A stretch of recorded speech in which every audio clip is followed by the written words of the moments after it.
শাফি, মালিকি, হাম্বলি মাযহাবের ইমামগণ।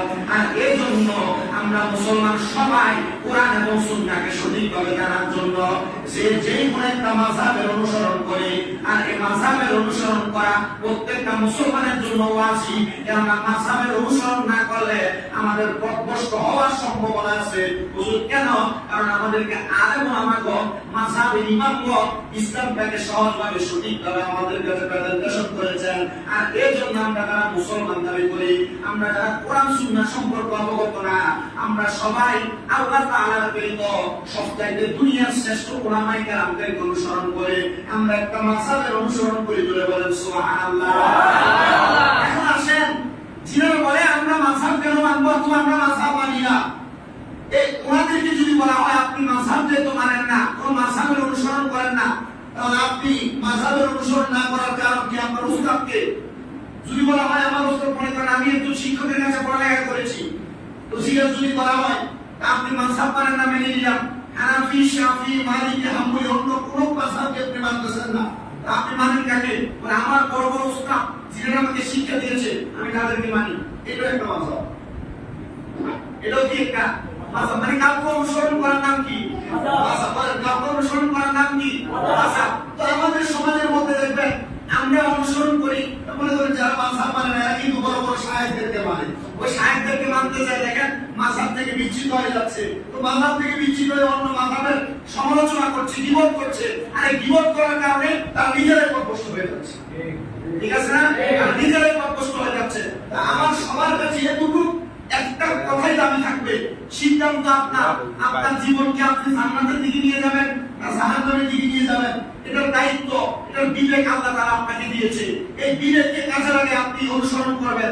হুজুর আমি যদি অনুসরণ করি আমার ঠিকানা কি হবে? আপনার ঠিকানা জান্নাত হবে। তবে আপনি অনুসরণ করবেন কি করবেন না এটা আপনার কাছে ছেড়ে দেওয়া হলো।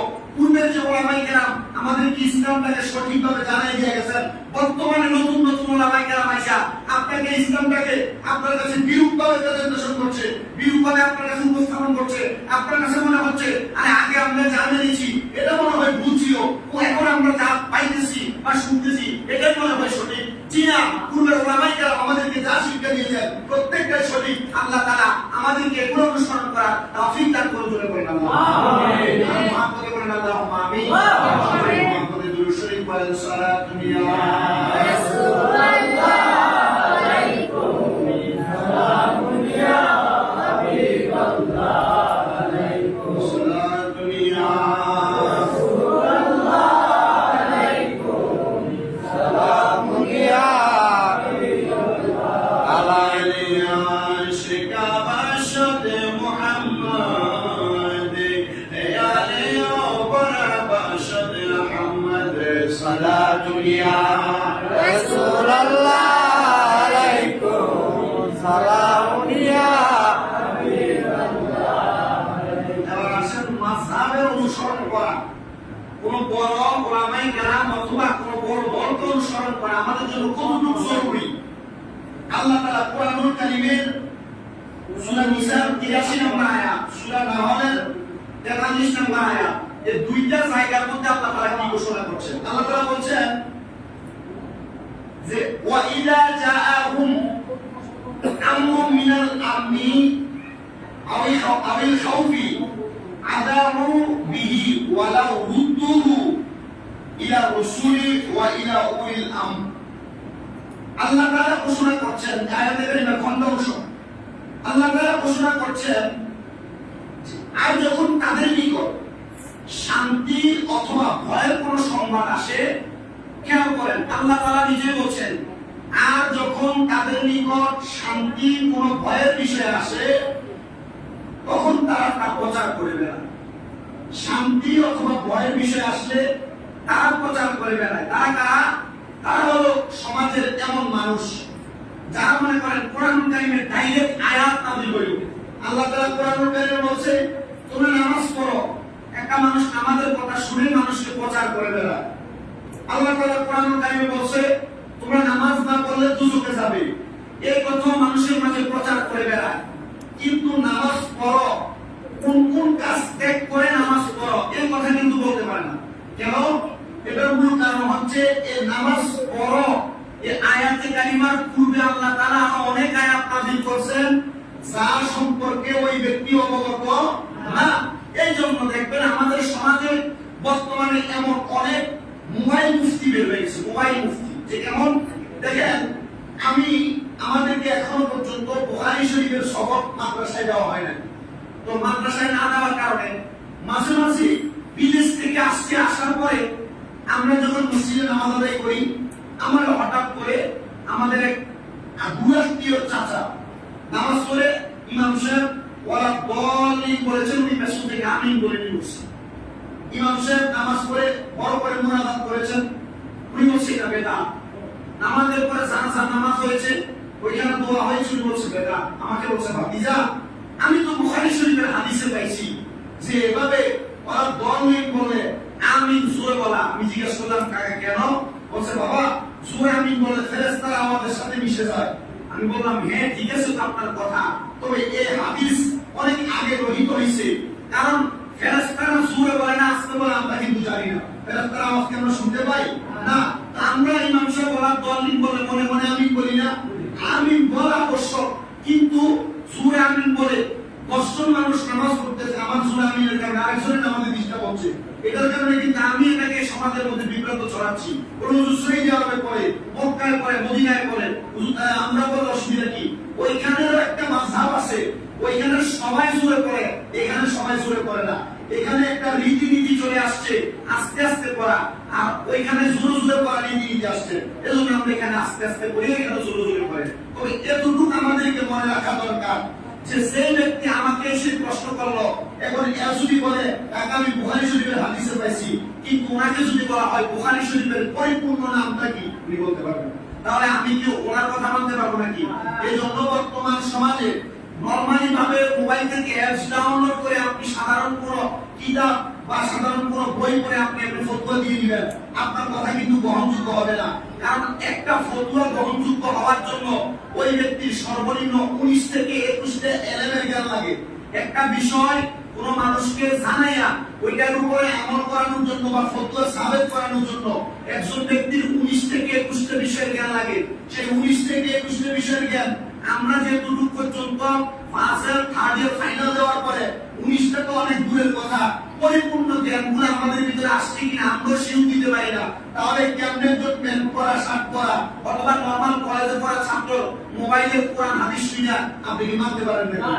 আপনি কি মানতে পারেন নাকি? এই জন্য আমাদের মানা দরকার ওই বিষয়গুলা, যে কোন বিষয় আমাদেরকে পূর্ববর্তী উলামায়ে কেরাম যে যে বিষয়গুলো জানিয়ে দিয়েছেন, মহান আল্লাহ তাআলা শানহু আমাদেরকে ওই বিষয়গুলো পরিপূর্ণ জানার তৌফিক দান করুন। জোরে বলেন আমিন। এই কথাগুলো আপনাদেরকে বলতেছিলাম, একটু মনোযোগের সাথে খেয়াল করবেন। যখন তাদের নিকট শান্তি এবং কোন ভয়ের সংবাদ আসে তখন তা প্রচার করে বেড়ায়, অথচ যদি তারা বিষয়টি রাসূল কিংবা কোন উলিল আমর তথা জ্ঞানবান ব্যক্তির নিকট পেশ করত, তাহলে তাদের মধ্যে যারা গবেষণা করতে সক্ষম তারা বিষয়টি উত্তম রূপে জানতে পারত। এবার আসেন এই আয়াতে কারিমা কখন কিভাবে কেমনে নাযিল হইল? এই আয়াত নাযিল হয়েছে তখন রাসূল সাল্লাল্লাহু আলাইহি সাল্লাম মসজিদে নববীতে, কোথায়? মসজিদে নববীতে 70 মতান্তরে 72 জন সদস্যের একটা কমিটি বানাইছেন, যাদেরকে বলা হয়েছে আহলে সুফা। বলেন যাদেরকে কি বলা হয়েছে? আহলে সুফা বলা হয়েছে। ওই আহলে সুফাদের কাজ ছিল কোরআনের কোন আয়াত নাযিল হলে রাসূলের পাকের কোন হাদিস রাসূলের জবান মুবারক দিয়ে বললে এটাকে যাচাই বাছাই করে মুসলিম উম্মার জন্য, উম্মতে মুহাম্মদী সহজ সরল পথ পাওয়ার জন্য যেভাবে আয়াতটাকে সহজ করে দেওয়া যায় তারা এটাকে সহজ করে দিত। রাসূলের পাকের মক্কা এবং মদিনায় বিভিন্ন কর্মে তারা সহযোগিতা করত। আল্লাহর হাবিব সাল্লাল্লাহু আলাইহি সাল্লামের ওই আহলে সুফার দলের সদস্যরা যখন মসজিদে নববীতে নবীজির জবান মুবারকের কথা শুনতেছেন, এমন টাইমে অনেক ইহুদিরা বাহিরে কিছু কথা শুনে, নবীজির জবান মুবারকের বাইরের কথা শুনে বাহিরে গিয়ে এর ব্যাপারে সমালোচনা করতেছে। ডাইরেক্ট এটার ব্যাপারে কোনো উক্তি দ্বারা পেশ করতে না। মনে করেন আমি মসজিদে বললাম যে লা তাকরাবুস সালাহ, তোমরা নামাজ পড়িও না, তাহলে একজন ব্যক্তি এত ঢুকে আমার ওয়াজ শুনছে, শুনে আমি আবাদত বাবা তারা বলবো যে গোবিন্দপুর সৌদিবারের জামে মসজিদের একজন ইমাম সাহেব উনি বলছেন লা তাকরাবুস সালাহ, তোমরা নামাজ পড়িও না। দেখছেন ইমাম সাহেব কত খারাপ মানুষ। ইমাম সাহেব মানুষের মসজিদের মিম্বরে বসে বলে তোমরা নামাজ পড়ো না, কিন্তু এই কথা বলার পরে আমি বলছি ওয়া আনতুম সুকারা, তোমরা মদ পান অবস্থায় নামাজ পড়ো না। কিন্তু এই ব্যক্তি ওয়া আনতুম সুকারা, মদ পান অবস্থায় এই কথা শুনে নাই, শুধু শুনছি ইমাম সাহেব বলছে যে তোমরা নামাজ পড়ো না, এত কথা শুনে বাস্তব বাজারে সমালোচনা করতেছে। চীনা ওই আখিরি জামানার নবী যখন ইসলাম কায়েম করেছেন, তখন এমন কিছু মুসলিম ছিল যারা ইহুদি, যারা লেবাস লাগাইতেন সুন্দর লাগে, মসজিদে প্রবেশ করে নবীজির ফরমানের অর্থের কথা শুনে বাইরে সমালোচনা করতেন। এই জন্য আয়াত নাযিল করে দিতেন। বন্ধু আপনি তাদেরকে বলে দেন, তারা কোন আয়াত নাযিল হওয়ার পর এই আয়াত দিয়ে ডাইরেক্ট যেন কোনো সমালোচনা না করে। ইয়া রাসূলুল্লাহ, আপনি এটা তাদেরকে বলে দেন, সমালোচনা না করে তারা যেন এই কথাগুলা বা নরমাল যে বিষয়টা তারা পরিপূর্ণ জানে নাই, এটা যেন যারা জানে তাদেরকে ভালোভাবে জিজ্ঞেস করে। আর যদি জিজ্ঞেস না করে তাহলে তারা পথভ্রষ্ট হওয়ার সম্ভাবনা আছে, পথভ্রষ্ট হওয়ার সম্ভাবনা আছে। আসেন আল্লাহ তাআলা কোরআনুল কারীমের অপর আয়াত সূরা নাহলের 43 নম্বর আয়াতে বলে, এগুলা কি আমার কথা নাকি? না, আল্লাহ কোরআনুল কারীমের কথা না, একটু মনোযোগ দেন। মাযহাব কেন মানবেন? যদি বর্তমান সমাজে আপনাকে কেউ এসে বলে আমি নামাজ মানি, আমি মাযহাব মানি না, আমি আল্লাহর কোরআন মানি, রাসূলের হাদিস মানি, এরা জিজ্ঞেস করে কোরআনের অনুবাদ কি আমি পাইছো নাকি? কোরআনের অনুবাদ কোন আলেম বলছে? আমাদের সমাজে বিভিন্নভাবে বিভিন্ন সময় অনেক কথা হয়, কোরআনের অনুবাদ করছে একজন হিন্দু ব্যক্তি নাকি? জি, কোরআনের অনুবাদ কোন হিন্দু ব্যক্তি করে নাই। কোরআনের অনুবাদ যিনি করছেন তিনি অবশ্যই বড় একজন মুকাল্লিদ আলেম, মুস্তাহিদ আলেম, আর ওনারাই কিন্তু কোরআনের অনুবাদ সহজ সরল ভাবে করছেন। আল্লাহ তাআলা আমাদেরকে বুঝার তৌফিক দান করুন, জোরে বলেন আমিন। কোরআনুল কারীমের যে আয়াত সূরা নাহলের 43 নম্বর আয়াত, বাড়িতে গিয়ে কুট করে করে কয়েকজন আয়াতটা পড়বেন। যদি বলেন যে আমি আয়াত পড়বো, তাহলে আমি এর মানে কিভাবে বুঝবো? সূরা নাহলের 43 নম্বর আয়াত, এখন সে ডিজিটাল যুগ, আপনি মোবাইলে ভিডিও গুগলে সূরা নাহলের 43 নম্বর আয়াতের অনুবাদ দেখবেন আপনার চোখের সামনে ফোকাস চলে আসবে। এজন্য আল্লাহ তাআলা কোরআনুল কারীমে বলে ফাসআলু আহলাল যিকরি ইন কুনতুম লা তা'লামুন। আল্লাহ তাআলা বলেন যে শোনো, তোমরা না জানা কোনো বিষয় অথবা তোমরা যা জানো না, যারা জানে তাদেরকে জিজ্ঞাসা করো।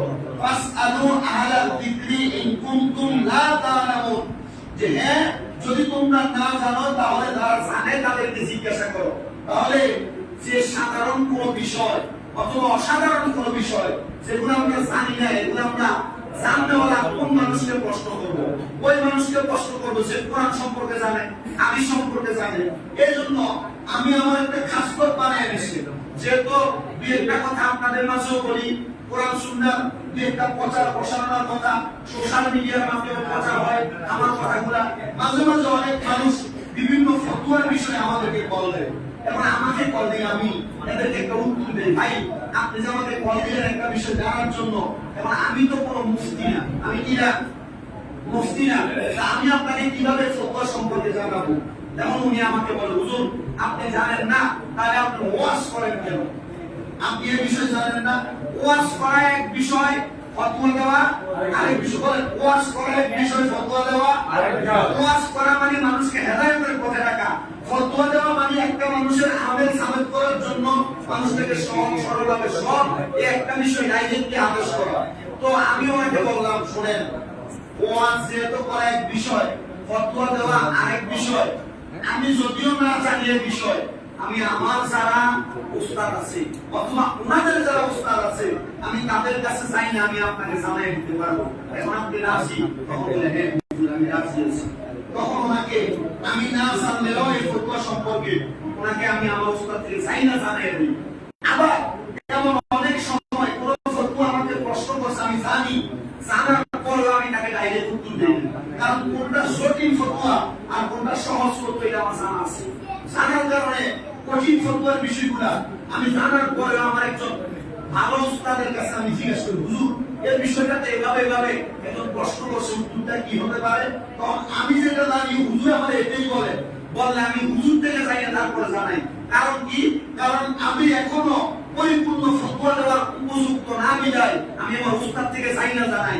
এই জন্য কোরআন এবং হাদিসকে সহিভাবে জানার জন্য একজন এমন আলেমের অনুসরণ করা জরুরি, যে আলেম মানুষকে বুঝাইলে অথবা যে আলেম কোরআন এবং হাদিস সম্পর্কে প্রশ্ন করলেই সাথে সাথে ওই বিষয়ে উত্তর দিতে পারে। সোশ্যাল মিডিয়া, ইউটিউবে, ফেসবুকে বিভিন্ন দেখবেন ফতোয়া দেয়, একজনের কষ্ট করছে হুজুর দাঁড়ায় প্রস্তাব করছে একজন ব্যক্তি, এখন এই ব্যক্তি দাঁড়ায় প্রস্তাব করার কারণে কি গুনাহ হবে? উনি বলে দিল কবিরা গুনাহ হবে, ডাইরেক্ট বলে দিচ্ছে কবিরা গুনাহ। কি কারণে কবিরা গুনাহ হবে? কোন হাদিসের ভিত্তিতে কবিরা গুনাহ হবে এটা বলছে না, এটা বলছে কোরআন কি করবে? বুখারী শরীফের মধ্যে এমন হাদিস আছে আল্লাহ রাসূল সাল্লাল্লাহু আলাইহি ওয়াসাল্লাম দাঁড়িয়ে প্রস্তাব করেছেন। কিভাবে প্রস্তাব করেছেন? দাঁড়িয়ে কি অবস্থায় কোন কারণে প্রস্তাব করেছেন এটা যদি না জানে, এখন যদি কেউ বলে নবী সাল্লাল্লাহু আলাইহি ওয়াসাল্লাম দাঁড়িয়ে প্রস্তাব করেছেন, এটা আপনি মানবেন নাকি? আপনি মানবেন? এটার একটা অবশ্যই কারণ রয়েছে, কিন্তু এই কারণ না চাই না আপনি ডাইরেক্ট ফতোয়া দিলেন, এই ফতোয়া মানা যাবে না। এই জন্য আমরা যেন কোনো ফতোয়ার মধ্যে ভেজাল না লাগাই, কোনো ফতোয়া সম্পর্কে, কোনো ইবাদত সম্পর্কে মানুষের মধ্যে বিভ্রান্ত তৈরি না করি। এই জন্য সেই কোনো একটা মাযহাবের অনুসরণ করা জরুরি। কেউ যদি বলে আমি মাযহাব মানি না, পয়সা তোমার আমরা মানি না, ঠিক আছে না? তবে কোনো ঝামেলার দরকার নাই।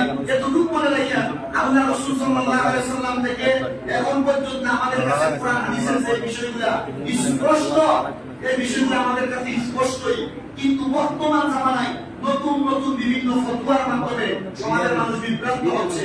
আল্লাহর রাস্তে নতুন কোন ফতোয়া শুনে বিভ্রান্ত হবেন না।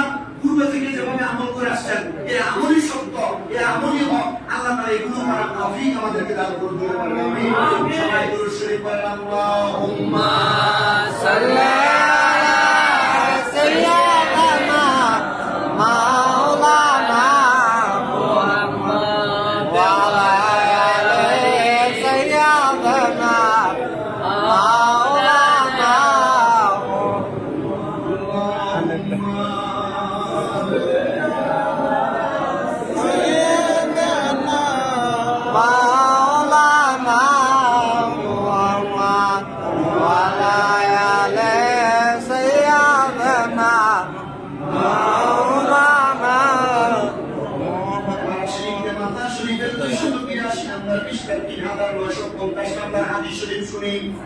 নবীজি সাল্লাল্লাহু আলাইহি ওয়াসাল্লাম বলেন, ওয়ান আনাস ইয়াকুলু সামাইতু রাসূলুল্লাহ সাল্লাল্লাহু আলাইহি ওয়াসাল্লাম, হযরত আনাস ইবনে মালিক রাদিয়াল্লাহু তাআলা বলেন, আমি নবীজির জবান ধরে বলতে শুনেছি, ইয়াকুলু ইন্না উম্মতি লাস্তাজতামিউ আলা দালালাতিন, নিশ্চয় নবীজি বলতেছেন নিশ্চয় আমার উম্মত পথভ্রষ্টের উপর ঐক্যমত থাকবে না। যারা পথভ্রষ্ট, যারা খারাপ, যারা অপর পথের মধ্যে চলে গিয়েছে, আমার উম্মত পথভ্রষ্টদের উপর তারা বিশ্বাস করবে না। নবীজি কেন?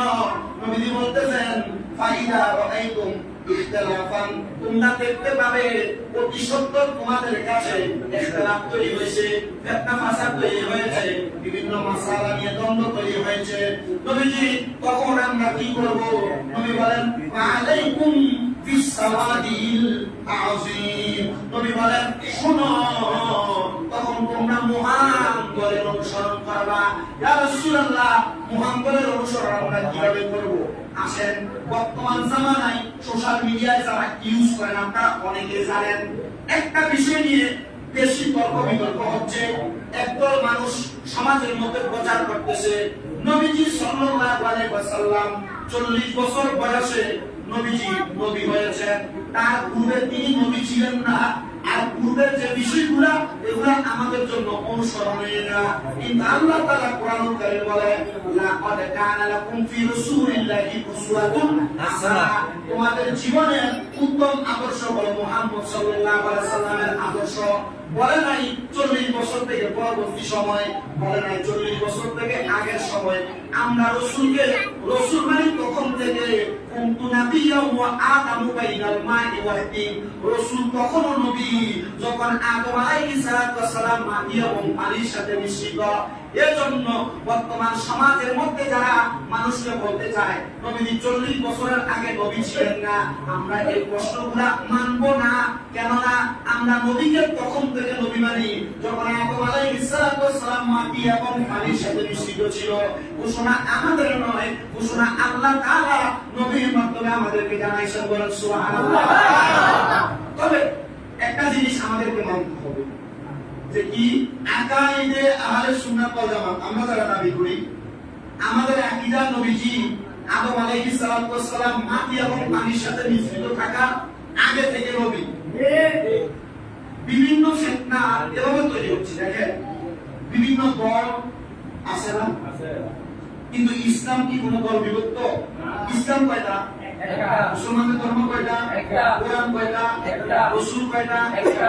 আল্লাহ কয়টা? একটা। কিন্তু মুসলমান দলবদ্ধ বিভিন্ন আলাদা। আমার আকীদা আকায়েদে আহলে সুন্নাত ওয়াল জামাত।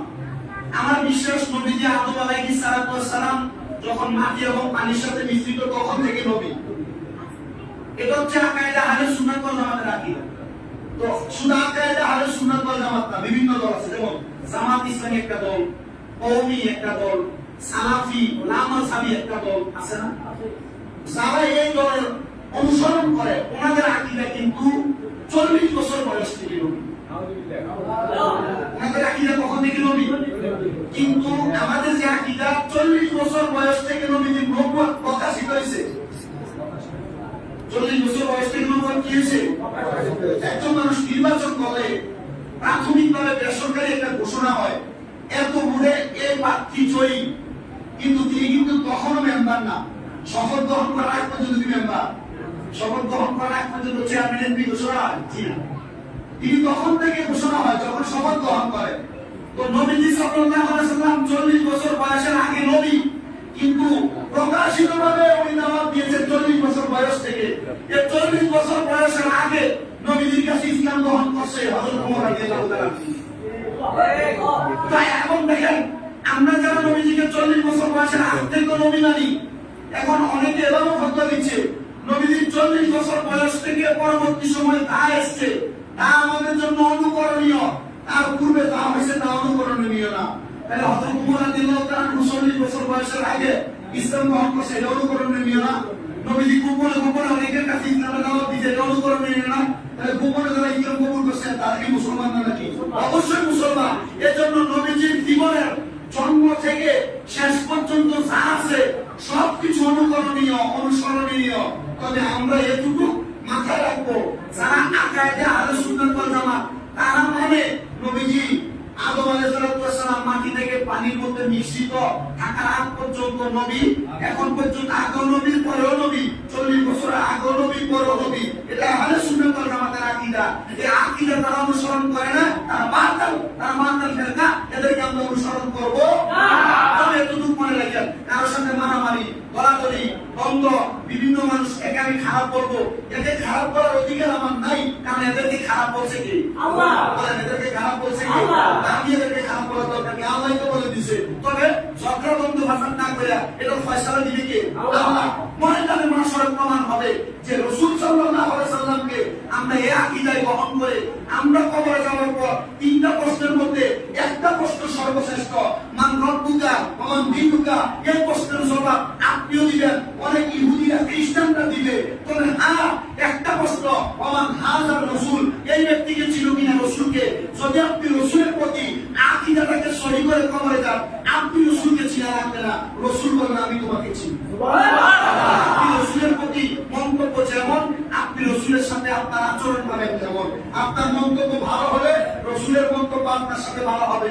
আপনি মন্তব্য রাসূলের প্রতি খারাপ হইলে রাসূলের সাথে আপনার সাথে সম্পর্ক হবে খারাপ। এবার সিদ্ধান্ত আপনার, রাসূল সম্পর্কে আপনি কি ভালো মন্তব্য করবেন না খারাপ মন্তব্য করবেন? আল্লাহ তাআলা ভালো মন্তব্যের দিকে সব মুসলমানকে ইহদিনাস সিরাতাল মুস্তাকিমের পথে অনুসরণ করার তৌফিক দান করুন বলে বলেন আমিন। নবীজি সাল্লাল্লাহু আলাইহি সাল্লামের হাদিস থেকে যে কথাগুলো বলতেছিলাম, আমরা মাযহাব মানা জরুরি। কেউ যদি বলে আমি মাযহাবি না, তাই আপনার সাথে আমার কোনো সম্পর্ক নাই, কারণ আপনি নতুন ফিতনা তৈরি করতে বলা। নবীজি আরেকটা হাদিস শরীফ লক্ষ্য করেন, যে হাদিস তাবরানী শরীফ মাজমাউ যাওয়াইদের প্রথম খণ্ড 178 নম্বর পৃষ্ঠা 834 নম্বর হাদিস।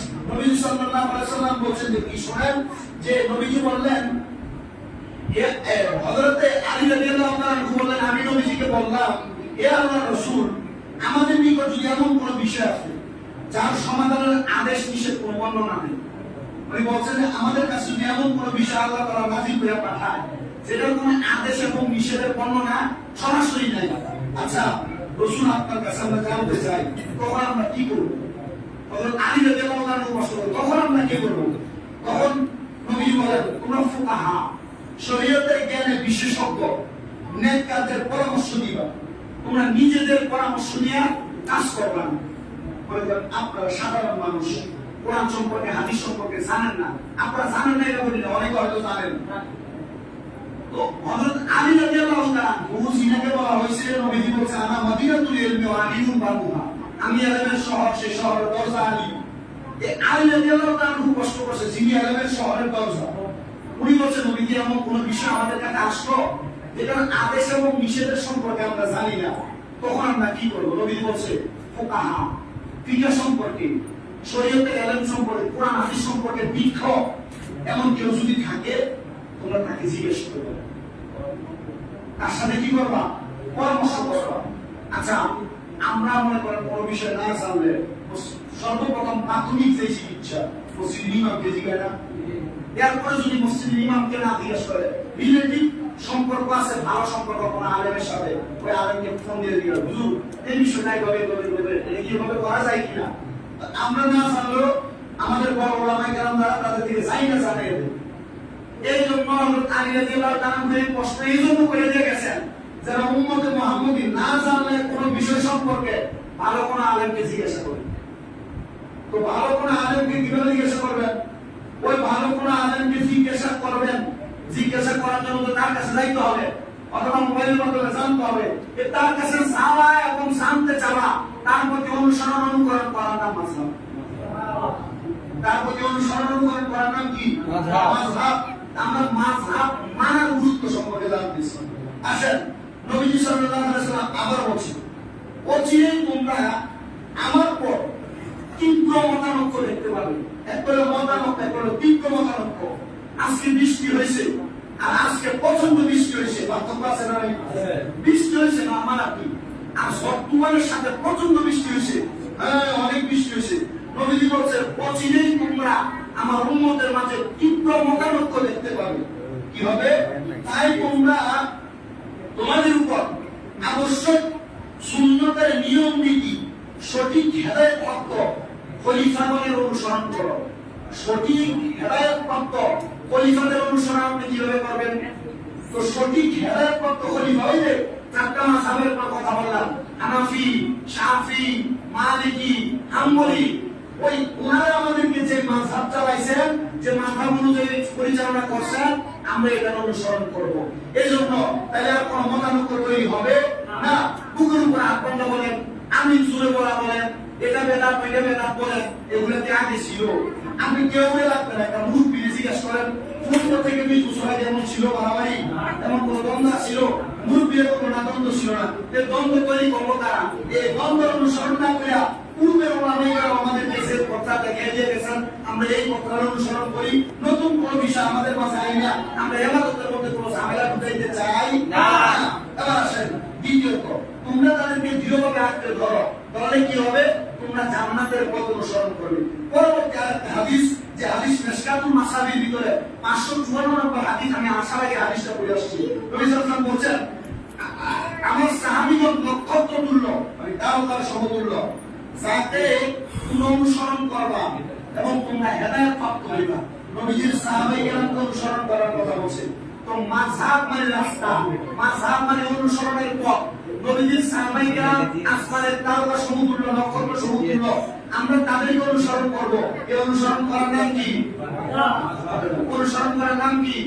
আপনারা তো সুমান নামাজে আইয়ে কোন রকম সাহাবের বিনা, কারণ এই বিষয়গুলো যদি জানা না রাখেন, আপনার এই সময় আপনি না করতে পারেন, তবে হায় বুঝুক মনে রাখে আগামী 5-10 বছর পরে সমাজ এমন একটা বিভ্রান্ত দিকে যাবে, সমাজের বিভিন্ন মানুষ ফতোয়া দিবে যে স্কুলে পড়ছে, কলেজে পড়ছে, কোরআন হাদিস সম্পর্কে বিন্দু পরিমাণ বিসমিল্লাহ তারকিব সহিভাবে করতে পারবে না, সে আপনারা ফতোয়া দিবে, সে আপনার বুঝানো শুরু করবে, সে মসজিদে এসে বলতে থাকবে নামাজ হয় না, এভাবে নামাজ পড়া ঠিক না, এভাবে দোয়া করা না, আপনাকে বলতে থাকবে, বলতেছে অলরেডি বিভিন্ন এলাকায়, বলতেছে না, বিভিন্ন এলাকায় বলতেছে।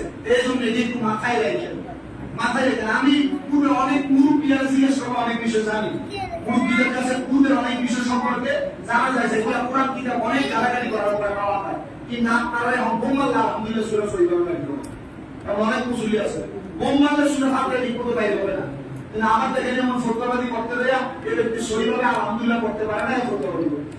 এই জন্য এই বিষয়গুলো আমি কিন্তু খুব কষ্ট করে আপনাদের কাছে বলি, এই কষ্ট কথাগুলো বলতে আমার কষ্ট হয়, আমার শুধু কষ্ট হয় না, এইগুলো কি আপনি মনে করেন যে না হইলে আপনি বলে দিতেছি, এই বিষয়টা মিনিমাম 3-4 বার ওইরা আপনাদের কাছে বলা লাগে।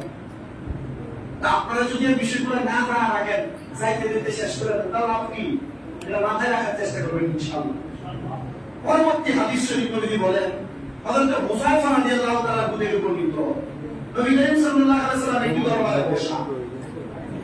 নবীজি বলছেন, আমি জানি না আমি আর কতদিন তোমাদের মাঝে থাকবো, আমার একটু শেয়ার করেন। নবীজি বলছেন, আমি জানি না আমি আর কতদিন তোমাদের মাঝে থাকবো, তাই আমার পরে তোমরা দুইজন ব্যক্তির অনুসরণ করবা। ইয়া রাসূলুল্লাহ, তারা কারা? নবীজি বলছেন, এক নাম্বার হযরত আবু বকর, দুই নাম্বার হযরত ওমর ফারুক রাদিয়াল্লাহু তাআলা আনহুমা। এই দুইজনের অনুসরণ করবা। এই দুইজনকে তো আমরা পাই নাই, পাইছি? পাই নাই। এই দুইজনের ধারাবাহিকতায় পরপর খেলাফতের দায়িত্ব অনেক ওলামায়ে কেরাম পাইছেন। তো দুইজনকে পাইতে হইলে ওনার পরে যারা আমাদের কাছে ইসলামটাকে সহজভাবে প্রেজেন্টেশন করছে, আমরা তাদেরকে অনুসরণ করা লাগবে না? এই জন্য রাসূল বলছে, তোমরা তাদেরকে অনুসরণ করো। দ্বিতীয়ত আরেকটা হাদিস, হযরত মুআয রাদিয়াল্লাহু তাআলা বলেন, নবীজি আমাকে একদিন ইয়ামেনে পাঠাইছেন। মক্কা এবং মদিনা আমাদের থেকে অনেক দূর। মক্কা এবং মদিনা থেকে ইয়ামেন আরো অনেক দূর। উনি বলেন, ইয়ামেনে পাঠানোর সময় নবীজি আমাকে বলছেন, তুমি কিভাবে বিচার করবা? তুমি কিভাবে বিচার করবা? আমাকে একজন মসজিদের দায়িত্ব দিল জুমা পড়ানোর জন্য। এখন আমার আয়েশা বলল, তুমি যে জুমায় ওয়াজ করবা, কিভাবে ওয়াজ করবে? আমি যদি বলি আমার সন্ধ্যাবেলায় ওয়াজ করবো, খাওয়াইবো?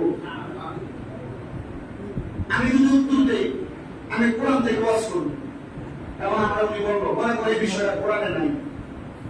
এমন অনেক বিষয় আছে, যেমন হুজুর কোরআনে তো সবই আছে, জি না? আপনারা এটা ডাইরেক্ট কথা খেলাই বলেন। আল্লাহ তাআলা কোরআনের ভিতরে দিয়েছে অনেক বিষয়, কিন্তু এই বিষয়টাকে স্পষ্ট করে দেন নাই। এই বিষয় স্পষ্ট করছে হাদিসে। বলেন, এই বিষয় স্পষ্ট করছে কোথায়? হাদিসে। তো মুআয রাদিয়াল্লাহু তাআলা খুবই রাসূল বলেন, তুমি বিচার করবা কিভাবে? মুআয রাদিয়াল্লাহু তাআলা বলছে, আমি আল্লাহর কিতাবে যা আছে তা থেকে ফয়সালা করব। নবী বলছে, মুআয রাদিয়াল্লাহু তাআলা প্রশ্ন করে, মনে করে এটা দেখেন, যদি বলেন আল্লাহর কিতাবে সুস্পষ্ট কোন নির্দিষ্ট নির্দেশনা না থাকে, তাইলে তুমি এটা বর্ণনা কিভাবে দিবা? ওই যে আমি বলছি স্পষ্ট করে পাবো, তো নবী যাবার মুআযকে প্রশ্ন করছে, যদি এটা কোরআনে স্পষ্ট না থাকে তাহলে তুমি এটা কিভাবে দিবা? এবার তিনি বলছে, আমি আল্লাহর রাসূলের হাদিস থেকে। নবী সাল্লাল্লাহু আলাইহি ওয়াসাল্লাম এবার উল্টে আবার প্রশ্ন করছে, আচ্ছা কোরআনেও সুস্পষ্ট না, হাদিসেও সুস্পষ্ট না, এবার কি করবা? মুআয রাদিয়াল্লাহু তাআলা, আল্লাহ রাসূল সাল্লাল্লাহু আলাইহি ওয়াসাল্লাম কোরআনও নাই হাদিসও নাই, এবার কি করবে? এটা আপনি আমাকে প্রশ্ন করলেন। মুআয রাদিয়াল্লাহু তাআলা উত্তর দিলেন, কোরআন এবং হাদিসে আছে কিন্তু সুস্পষ্ট না, সুস্পষ্ট না। আপনারা দলিল চাইলে দলিল একটা, আরএস আর বিএস আরেকটা। আরএস বিএস এর খতিয়ান যাচাই করলে দলিলের পরিপূর্ণতা পাওয়া যায় না? পরিপূর্ণতা পাওয়া যায়। এবার মুআয রাদিয়াল্লাহু তাআলা বলছে, কোরআন এবং হাদিসকে সমন্বয় করে আমি মুআয সহ ওই জামানায় বড় বড় ওলামায়ে কেরাম একত্রিত হইয়া যেটা ফতোয়া সাবেত হয়, এটাকে বলে ইজতিহাদ। এটা কি বলে? ইজতিহাদ। এই ইজতিহাদ যারা করে তাদেরকে বলা হয় মুজতাহিদ। এই মুজতাহিদকে যারা অনুসরণ করে তারা হলো মাযহাব অনুসরণকারী। উনি বলেন, কোরআন এবং হাদিস যাচাই করে যেটা ফয়সালা হবে সেটা আমি মানুষের মাঝে প্রচার করব। তো নবী সাল্লাল্লাহু আলাইহি ওয়াসাল্লাম আল্লাহর কাছে দোয়া করতেছে, সমস্ত প্রশংসা ওই আল্লাহ যিনি তার প্রেরিত রাসূলের সামনে তোমাকে এমন ক্ষমতা দিয়েছে এই উত্তর দেওয়ার জন্য। তোমাকে এমন ক্ষমতা দিয়েছে এই উত্তর দেওয়ার জন্য। মুআয রাদিয়াল্লাহু তাআলা বলেন, ইয়া রাসূলুল্লাহ, আপনি যদি দোয়া করেন, শুধু আমি মুআয নয়, কিয়ামত রাত পর্যন্ত আপনার উম্মতের মধ্যে এমন দ্বন্দ্ব তৈরি হলে যারা সমাধান করবে, ইজতিহাদ করবে, এরা মুজতাহিদ, আর এদেরকে যারা অনুসরণ করবে এরা সহজ সরল সঠিক পথ পাবে। এবার বলেন, সহজ সরল সঠিক পথ পাওয়ার জন্য আমাদের মাযহাব মানার দরকার আছে না? যদি বলে মানার দরকার নাই, কথা একটা, আপনাকেও আমাদের দরকার নাই। আমরা মাযহাবের অনুসরণ করব। আল্লাহ আমাদেরকে সঠিক মাযহাবের অনুসরণের মাধ্যমে আমাদের জীবনকে পরিচালনা করেন, তৌফিক দান করুন।